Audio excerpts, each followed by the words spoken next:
So this is just to prevent my dog from jumping over the top, because she can jump over that fence. So I have to make sure she can't. And she'd have a hard time jumping over this.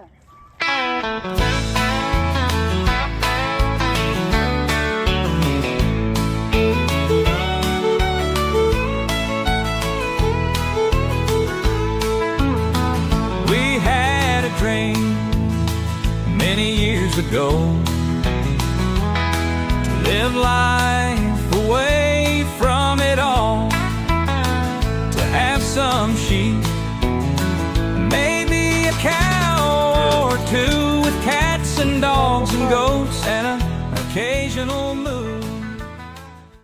A typical fence like this for farming is about 48 inches.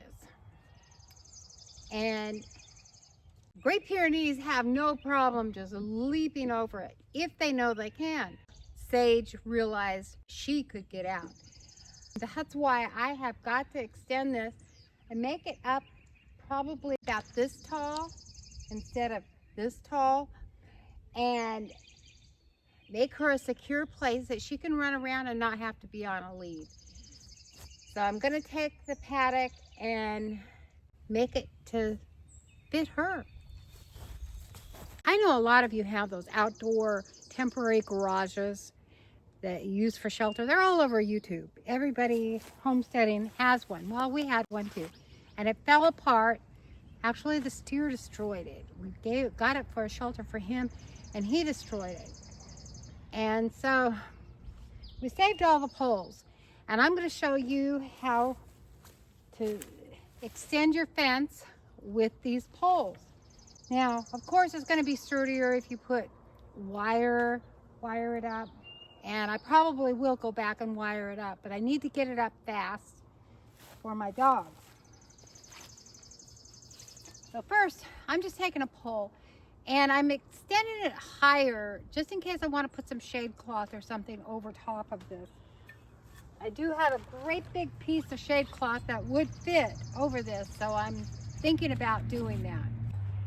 So the first thing, there's a hole in all of these pipes, and I'm taking a zip tie and I'm taking it through the pipe, and I'm just extending it up so high. So then I can just go ahead and zip tie the rest. I usually put 3 or 4 zip ties on this.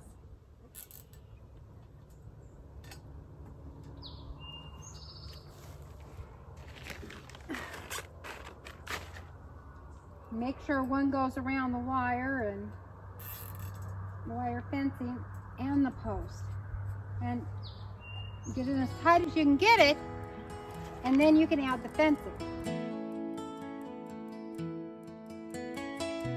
These T-posts were bent way over from the steer we had.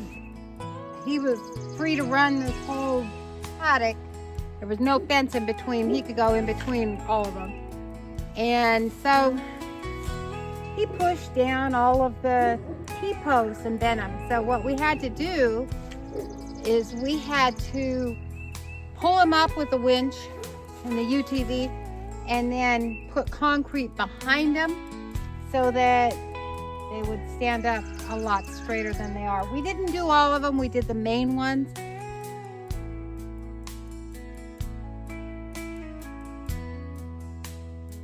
I have a dog over there that when the storms came, it took down our wooden fence.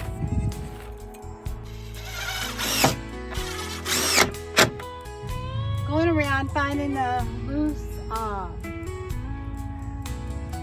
4x4s, and then putting one of these poles, hammering them down in front and in back of the 4x4.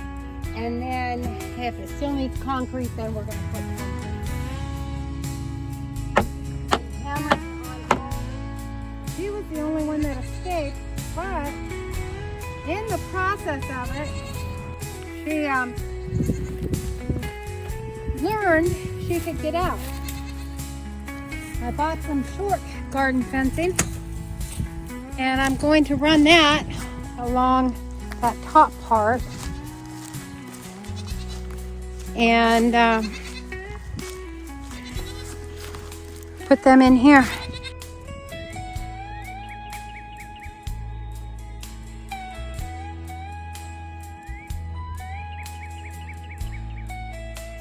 I'm just zip tying this to the fence above it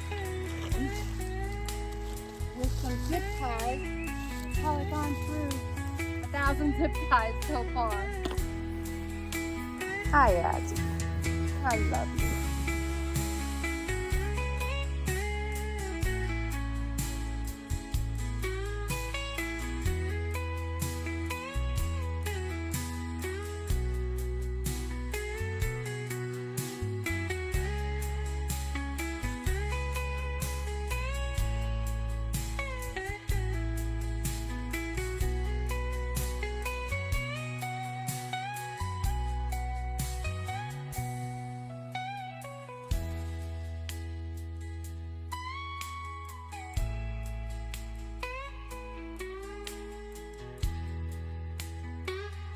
So what I've done is all along here, I've taken these pipes from that old logic shelter that we had for our steer and used them to extend these T-posts with and added fencing to the top of it. And I'm just zip tying it all together. And when I'm done, hopefully I'm gonna get some spray paint, spray it all, and nobody will ever notice. Still the redneck in me. So you can see I'm done. Baby goat is in the pan, as well as Lucy and Sage. I'm so excited. Hopefully Sage won't escape, I don't know.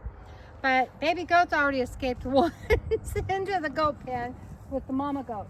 Hopefully he'll stay in here. He's learning to eat grass, and let's hope he doesn't get bloat from all the grass. Anyway, but yeah, so it's finished. They're not liking it. The dogs aren't liking it, at least. Sage just wants to be loose. But they do have a shelter, and they'll be fine. So now it's on to another project. The fence is done. The paddock is secure. The baby goat is in the paddock. And Sage, she's still on her lead because she was playing too rough with the baby goat.